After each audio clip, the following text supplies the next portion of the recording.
Bom, Mateus capítulo 13, do verso 1 em diante, que diz assim: Tendo Jesus saído de casa naquele dia,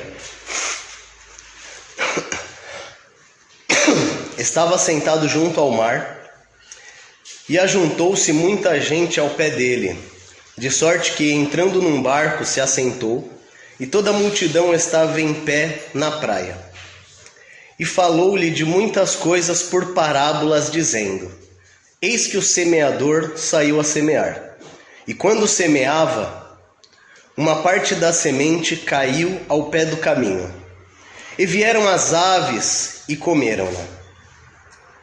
E outra parte caiu em pedregais, onde não havia terra bastante, e logo nasceu, porque não tinha terra funda. Mas vindo o sol, queimou-se, e secou-se, porque não tinha raiz.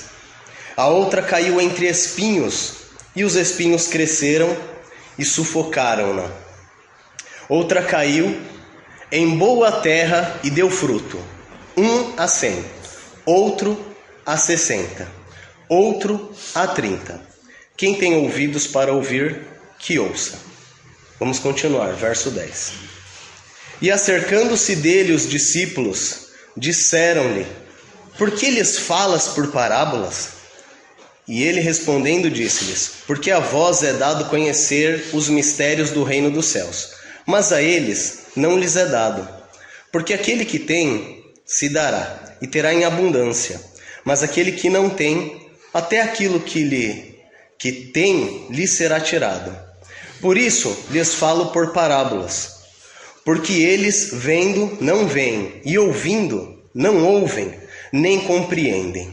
E nele se cumpre a profecia de Isaías que diz: Ouvindo ouvireis, mas não compreendereis, e vendo vereis, mas não percebereis. Porque o coração deste povo está endurecido, e ouviu de mau grado com os seus ouvidos, e fechou os olhos, para que não veja com os olhos, e ouça com os ouvidos, e compreenda com o coração, e se converta, e eu o cure. Mas bem-aventurados os vossos olhos, porque veem, e os vossos ouvidos, porque ouvem. Porque em verdade vos digo que muitos profetas e justos desejaram ver o que vós vedes, e não o viram, e ouvir o que vós ouvis, e não ouviram. Escutai vós, pois, a parábola do semeador. Ouvindo alguém a palavra do reino, e não a entendendo, vem o maligno e arrebata o que foi semeado no seu coração. Este é o que foi semeado ao pé do caminho. Porém, o que foi semeado em pedregais é o que ouve a palavra e logo a recebe com alegria. Mas não tem raiz em si mesmo, antes é de pouca duração. E chegada a angústia, a perseguição por causa da palavra, logo se ofende. O que foi semeado entre espinhos é o que ouve a palavra, mas os cuidados deste mundo e a sedução das riquezas sufocam a palavra e fica infrutífera. Mas o que foi semeado em boa terra é o que ouve e compreende a palavra e dá fruto, e um produz 100, outro 60 e outro 30. Amém?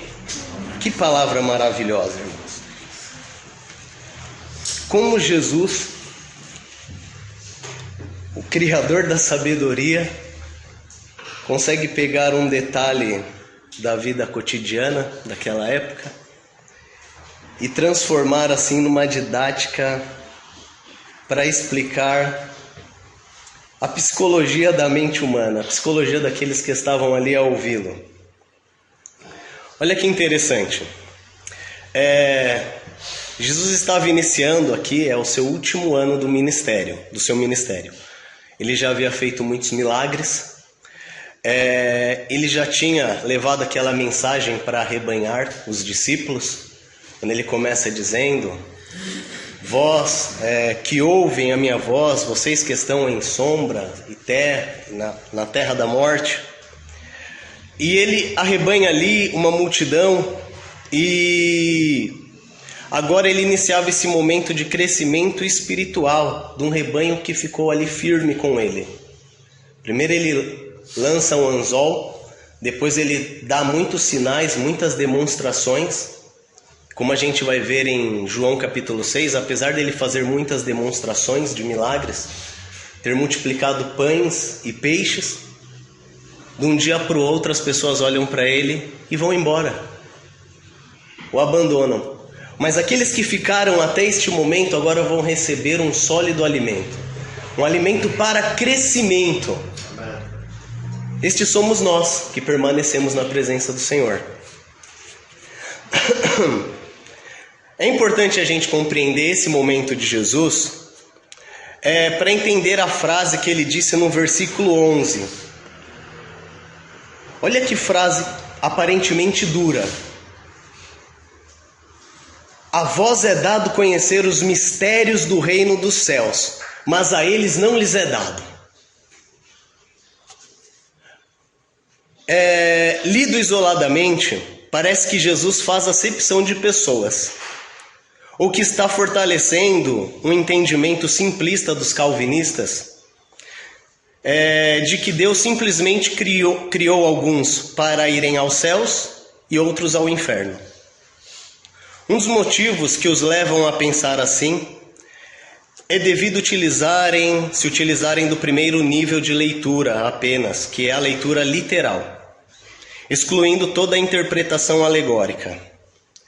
Bom, mas nesta passagem, Jesus nos ensina como fazer uma interpretação alegórica de suas palavras, respeitando os limites da exegese. O fato é que Deus quer que todas as pessoas cheguem ao conhecimento de Cristo. Amém. Apesar de parecer essa uma palavra muito dura, ele olha para alguns e diz: a vocês é permitido conhecer, para eles não. Apesar desta frase dura, a verdade é que Jesus quer que toda a gente chegue ao conhecimento de Deus e se salvem por meio da graça. Aqui nós vemos que livre-arbítrio e predestinação vivem numa tensão existencial. Não dá para escolher um lado. Como uma mola que você puxa para ambos os lados, e essa é a realidade.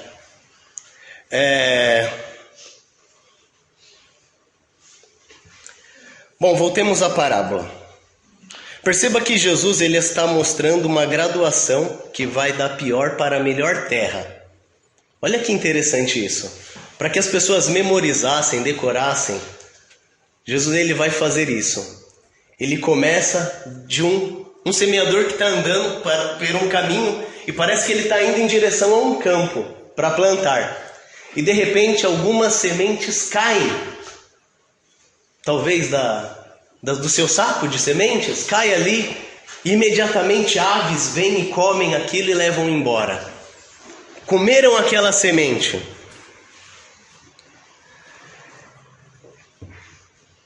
Quando nós lemos essa palavra, caiu ao pé do caminho, está lá no verso 4, e quando semeava, uma parte da semente caiu ao pé do caminho, como se fosse uma negligência de Deus. Parece que Deus ele está indo e essa terra representa pessoas. Este solo são pessoas. Então de repente Deus passou por algum lugar e sem querer deixou que pessoas ali ouvissem a sua palavra. Mas não era a intenção de Deus. Parece que é isso, numa leitura literal, a primeiro momento, porque diz que a semente caiu. Não dá essa sensação? A semente simplesmente caiu.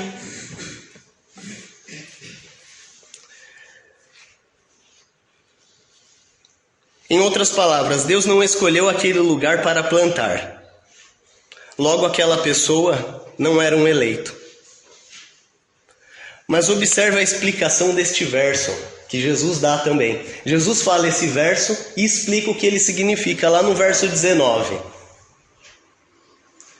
Ouvindo alguém a palavra do reino e não a entendendo, vem o maligno e arrebata o que foi semeado no seu coração. Este é o que foi semeado ao pé do caminho. Aonde Deus colocou a semente? Nesta terra. parece que caiu por obra do acaso, mas está escrito que foi semeado no coração. Amém. Se você ler rapidamente, dá a sensação de que foi obra do acaso, mas não foi. Deus pegou aquela palavra com todo amor e carinho e introduziu dentro do coração daquela pessoa. Não foi aos ouvidos. Deus fez questão de colocar aquela semente no âmago do ser, no mais profundo íntimo daquela pessoa. Não foi despercebido pelo ouvido.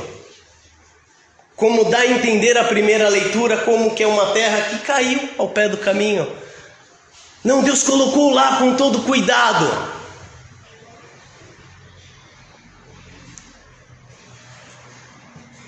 E então esta pessoa decide se tornar um solo ao pé do caminho. Não é Deus que escolheu que ela fosse isso. Ela, por descuido, se torna este tipo de terra. Olha o que ele vai dizer a respeito deste solo.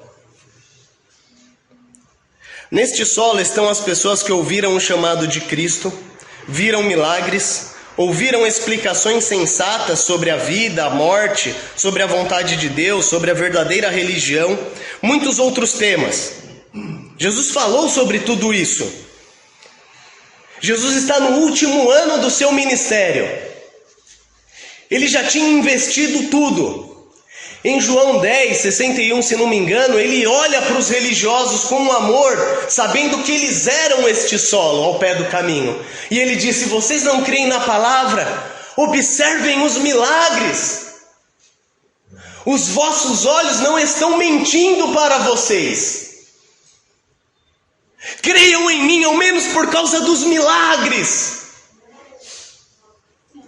E eles não creem. E aí, Jesus diz, no verso 15, o coração deste povo está endurecido, ouviram de mau grado com os seus ouvidos e fecharam os seus olhos. Eles ouviram de mau grado, e quando Deus diz, olhem os milagres, eles fecham os seus olhos. Deus pegou com todo amor e carinho esta semente e colocou no coração deles. Mas eles arrancaram, deram ouvidos ao diabo, é o que está escrito aqui. Porque eles são obstinados. Isso é obstinação. É lutar contra a vontade de Deus, mesmo ela sendo tão evidente. Não sejamos obstinados. Eu me lembro que eu tive um pastor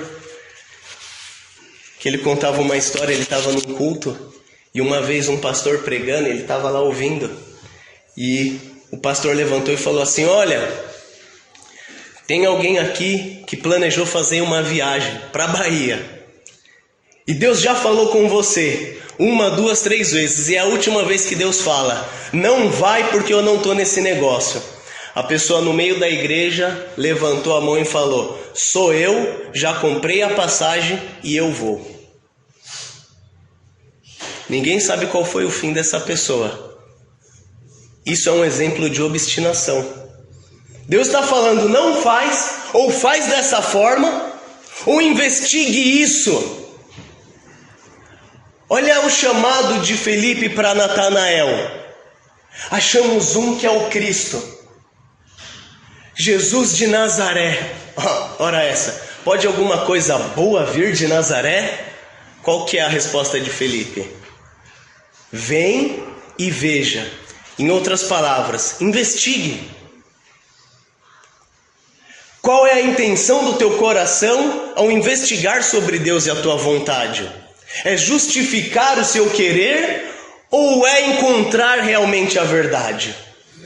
Os fariseus, as pessoas desta época, se tornaram uma terra ao pé do caminho porque eles queriam apenas justificar a sua religião.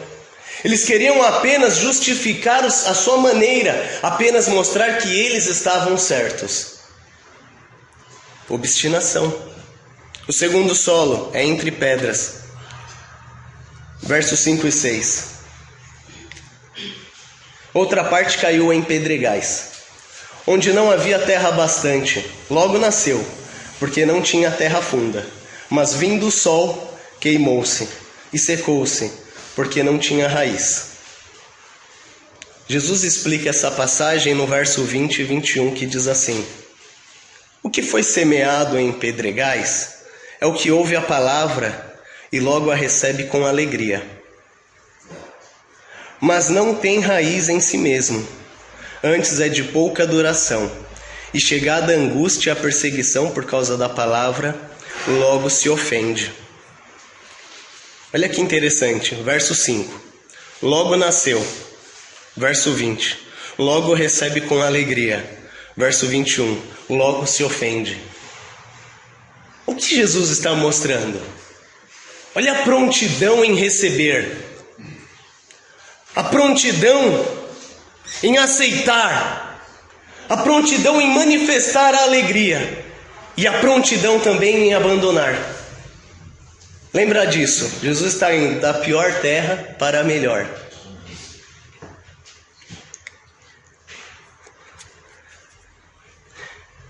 Quando Jesus diz que há uma angústia ou perseguição, essa perseguição ela pode ser física, psicológica ou emocional. Há pessoas que se envergonham do Evangelho e também dos irmãos da fé. Como podemos ver no exemplo em 2 Timóteo 1,15. Se o irmão puder colocar para a gente, por favor. Onde uma pessoa se envergonha do apóstolo Paulo. Bem sabeis isto, que os que estão na Ásia todos se apartaram de mim, entre os quais foram Figelo e Hermógenes. O Senhor conceda misericórdia à casa de Onésiforo, porque muitas vezes me recreou e não se envergonhou das minhas cadeias. Alguns irmãos se envergonharam da situação de Paulo e outros não.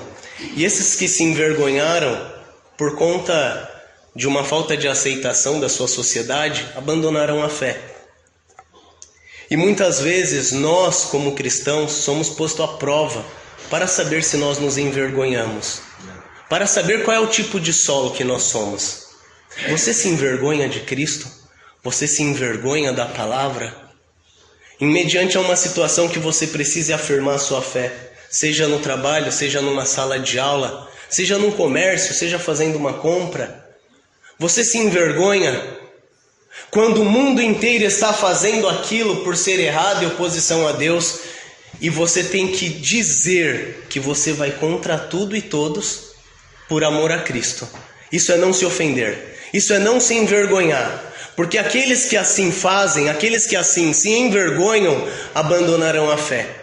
Serão como esta erva, a semente brota, mas é só um brotinho. Um pequeno sol ali queima e ela morre. Estas pessoas são aquelas que estão em busca de felicidade e segurança contínua.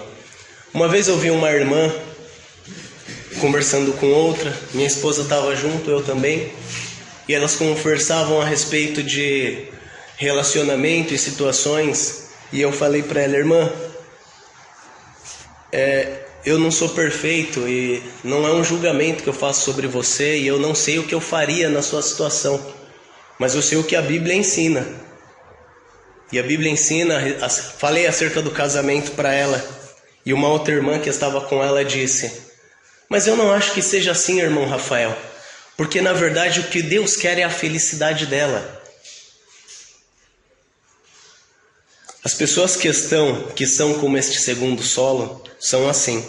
São as pessoas que estão em busca de felicidade e segurança. Me mostre uma página do Evangelho onde Jesus afirma que quer que você seja feliz neste mundo. Me mostre uma passagem no Evangelho onde Jesus promete para você segurança, salvo-conduto de todas as aflições e angústias. As pessoas que pensam assim, elas estão nitidamente sendo como um segundo solo. E em breve o sol da angústia e da perseguição virá sobre elas e elas secarão e abandonarão a fé. Mas olha que interessante, por que Deus fala isso? Por que Jesus faz essa análise e nos conta isso? E nos explica isso? Não é simplesmente para nos ensinar como interpretar. Vou dar um exemplo do que Jesus está fazendo aqui. Vou usar um exemplo sobre matemática. Um professor ensina sobre as dimensões de um triângulo retângulo. E talvez um aluno, sem a explicação do professor, ele poderia olhar e analisar e chegar a diversas conclusões, mas dificilmente ele chegaria àquilo que é as verdades objetivas que aquele triângulo retângulo que é apresentado. Porque aquilo levou séculos para ser entendido. Várias e várias pessoas pensaram a respeito daquele tema para compor um corpo de axiomas. Levou muito tempo, muitas pessoas, porque não estava dito. Mas a partir do momento que um professor chega e explica, o que o aluno diz? Ai, professor, mas isso aí é muito fácil. É fácil depois que foi dito. Depois que a explicação foi dita, é muito fácil você compreender. Mas sem a explicação, para você chegar naquela ideia, naquele objetivo, é difícil. Nós não chegaríamos. Como eu dei o exemplo da matemática, levou séculos para se chegar naquele corpo de entendimento. Então, quando Jesus ele expõe isso, e ele está dizendo algo para nós, que é uma resposta para nós enxergarmos que isso existe. Para se tornar inteligível, é a melhor explicação. Para saber que existe esse tipo de pessoa dentro da igreja, que veio e que recebe com alegria. No Brasil nós temos muito disso. Nós pregamos para alguém e a pessoa já na hora ela se alegra, abre a casa dela, fazemos cultos e é só bênção, é só vitória, faz-se campanhas e um ano depois, cadê a pessoa?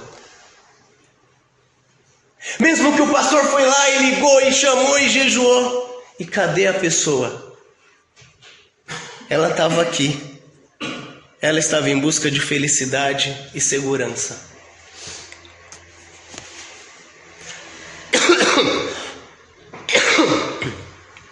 Não sejamos assim, ainda que a figueira não floresça. Amém. Que possamos nos alegrar no Senhor. Terceiro solo, entre espinhos. No primeiro solo, a semente nem se afundou na terra. O segundo solo, a semente afundou um bocadinho. No terceiro solo, a semente cai entre espinhos. Verso 7. Caiu entre espinhos e os espinhos cresceram e sufocaram-na. Mateus 13, 22.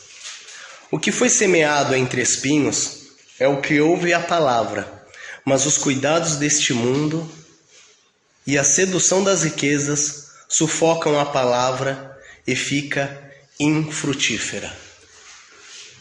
Esta semana fui na casa de um cliente e eu tive que ter acesso ao fundo da casa dele. Eu passei pelo terreno da casa e tinha muitos espinhos ali cortados, acho que ele chamava de pico aqui, espinhos.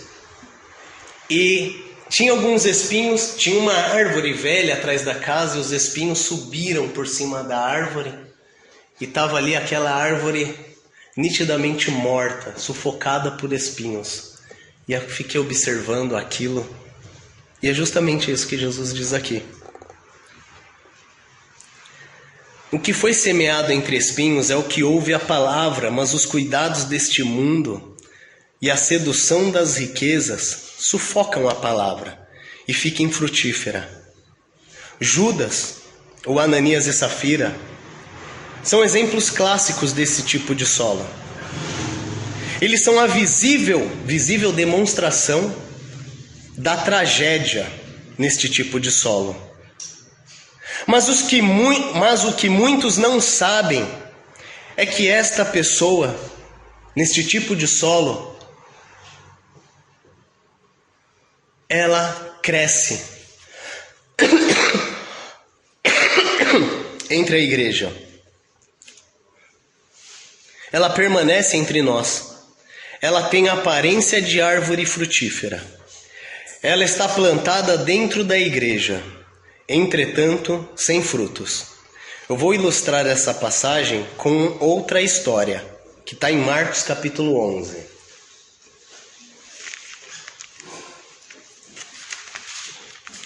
O verso 12 ao 14 e depois o 20.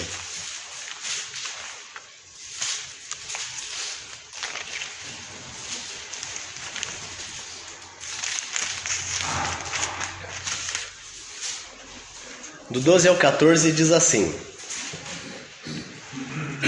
No dia seguinte, quando saíram de Betânia, Jesus teve fome. Vendo de longe uma figueira que tinha folhas, foi ver se nela acharia alguma coisa. E chegando a ela, não achou senão folhas, porque não era tempo de figos. E Jesus, falando, disse à figueira: Nunca mais coma alguém fruto de ti. E os seus discípulos ouviram isto.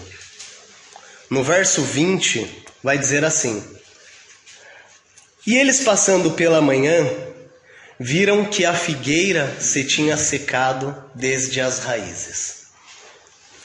Olha que passagem interessante. Jesus vê a figueira mesmo sabendo que não era tempo de figos. E ele vai até a árvore por causa da aparência que ela tinha. Eu vou dar o exemplo de Judas. Judas carregava a sacola do dinheiro. Por quê?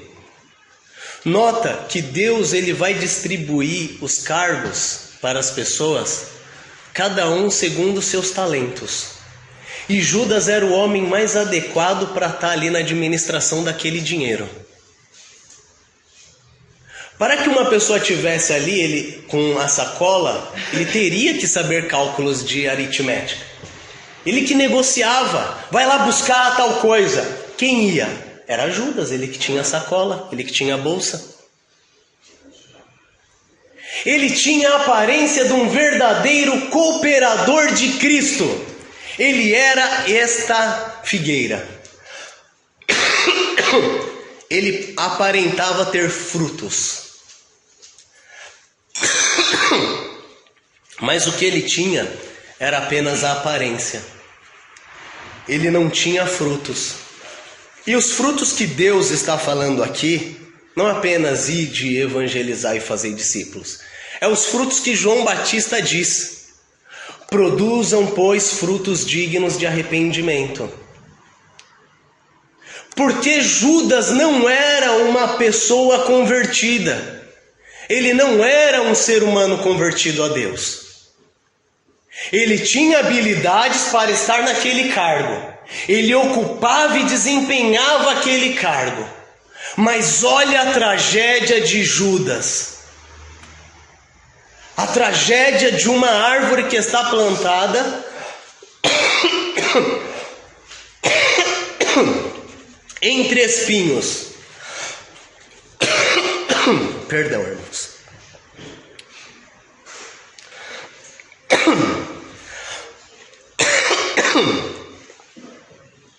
No verso 22, Jesus vai dizer: os cuidados deste mundo e a sedução das riquezas sufocam a palavra. Os cuidados deste mundo e a sedução das riquezas sufocam a palavra. Vou dar um exemplo de cuidados deste mundo. Jesus está ensinando na casa de Lázaro. Maria senta aos pés de Cristo. E Marta, aparentemente fazendo algo bom, que era comida para todo mundo, não está percebida algo de tão importante que Jesus está dizendo. E tem horas que é preciso parar. Obrigado, pastor. Falta ele suave. É verdade, obrigado. Ela estava cuidando apenas das coisas materiais deste mundo. E Jesus diz: Maria escolheu a boa parte, porque ninguém roubará isso dela. Mas e de Marta? Ele está comparando as duas. Se ele diz que de Maria ninguém vai roubar, é porque de Marta alguém vai roubar.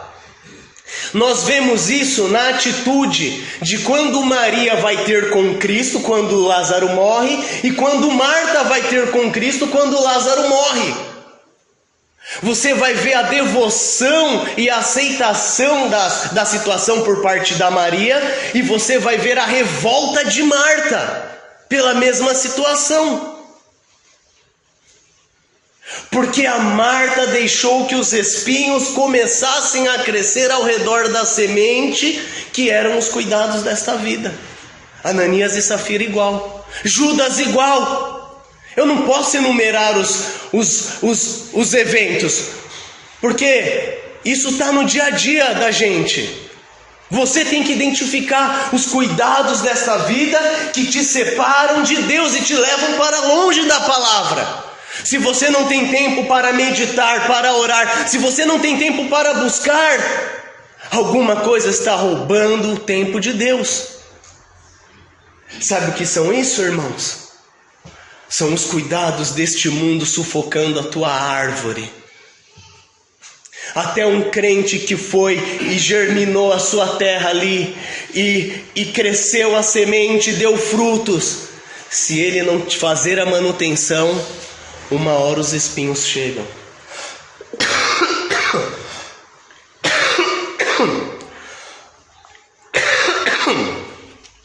O quarto solo para finalizar.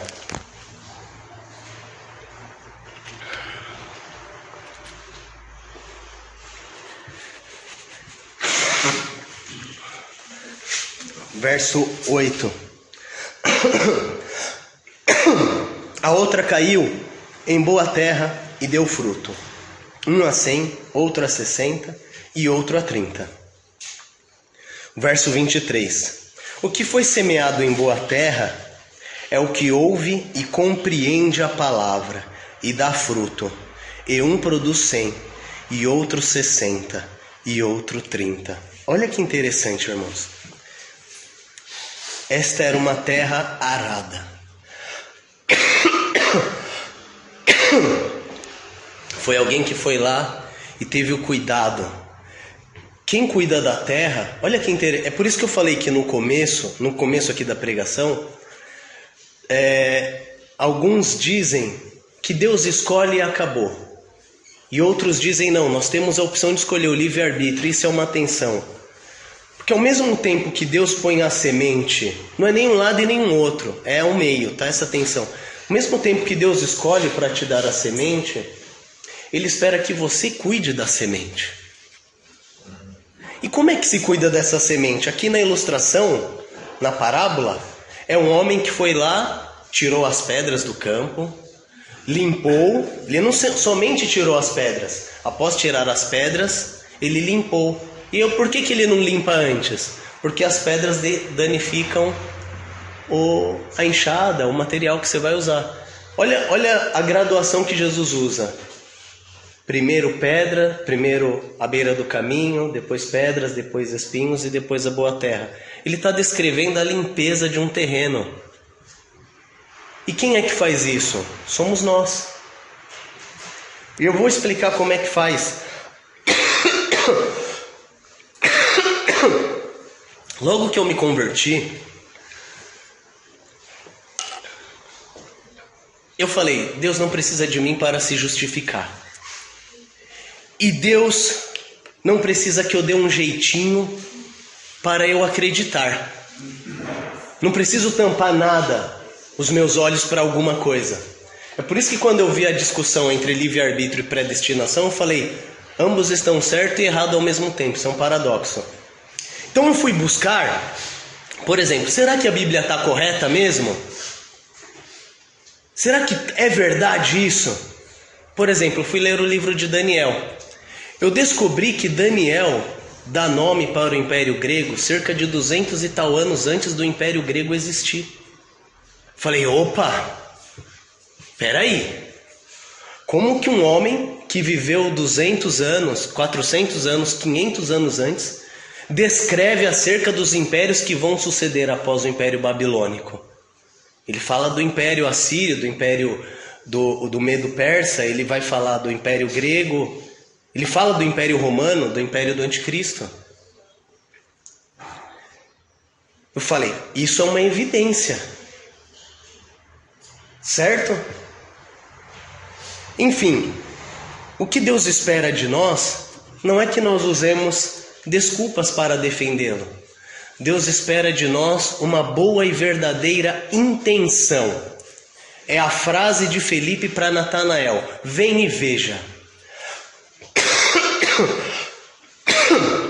Eu falava com um rapaz no meu serviço, outro dia desses, e ele me dava vários pressupostos por que não acreditar na Bíblia.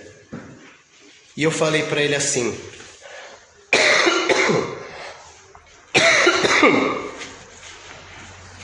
nenhuma teoria é capaz de subjugar um fato.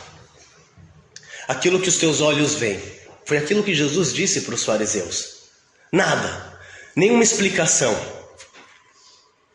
Pode vir o maior teórico científico e explicar que da macieira nascerá uvas. E você fica ali observando e você vai ver que vai nascer maçãs. Ou seja, a realidade objetiva é maior do que qualquer teoria. Então eu disse para ele o seguinte: esquece todas as teorias e faz uma coisa, com a sua intenção e com a sinceridade do seu coração. Pergunte para Deus. Ainda que você se acha meio louco, meio esquisito, entra no seu quarto, fecha a tua porta e fala: Deus, mostra-me que o Senhor existe. Eu digo isso porque eu fiz isso. Quando eu estava perdido em minhas ofensas, com 19 anos, de 18 para 19 anos, eu me lembro que eu acordei com uma dor no meu coração, eu não conseguia me levantar da cama, eu rolei para fora da cama, caí de joelho. E sem eu saber, eu confessei para Deus tudo o que eu fazia. Eu falei: Deus, quer saber de uma coisa? Eu gosto. E eu não quero parar. Aliás, eu nem sei se eu acredito que o Senhor existe. Mas se o Senhor existir, e se o Senhor estiver ouvindo, e se o Senhor sabe que o que eu estou fazendo vai me levar à morte, eu disse: Deus, dá-me um sinal. Deus, mude minha história. Você acredita que Deus fez isso no mesmo dia? No mesmo dia Deus me deu um sinal no meu corpo e na minha vida e mudou a minha história. Isso era em 2003, começo de 2003. É exatamente o que Felipe disse a Natanael: vem e veja. E é assim que nós limpamos a nossa terra, a nossa intenção. Eu já preguei isso na outra igreja, faz um tempo já. Por que Deus aceita o jejum e a oração de uns e recusava a dos fariseus, se era a mesma? É devido à intenção do coração de cada um. Uns faziam por um motivo, outros faziam por outro. Isso determinava que Deus aceitasse uns e outros não. É a mesma coisa com a oferta de Caim e Abel. E nós precisamos estar dispostos a negar a nossa própria vontade para assumir a vontade de Deus. E é assim que nós nos tornamos boas terras. Amém? Quero finalizar com isso. É aqui. Precisamos aceitar a vontade de Deus, buscar a vontade de Deus e recusarmos as nossas, para assim sermos boas terras. Amém? Eu agradeço a oportunidade, pastor.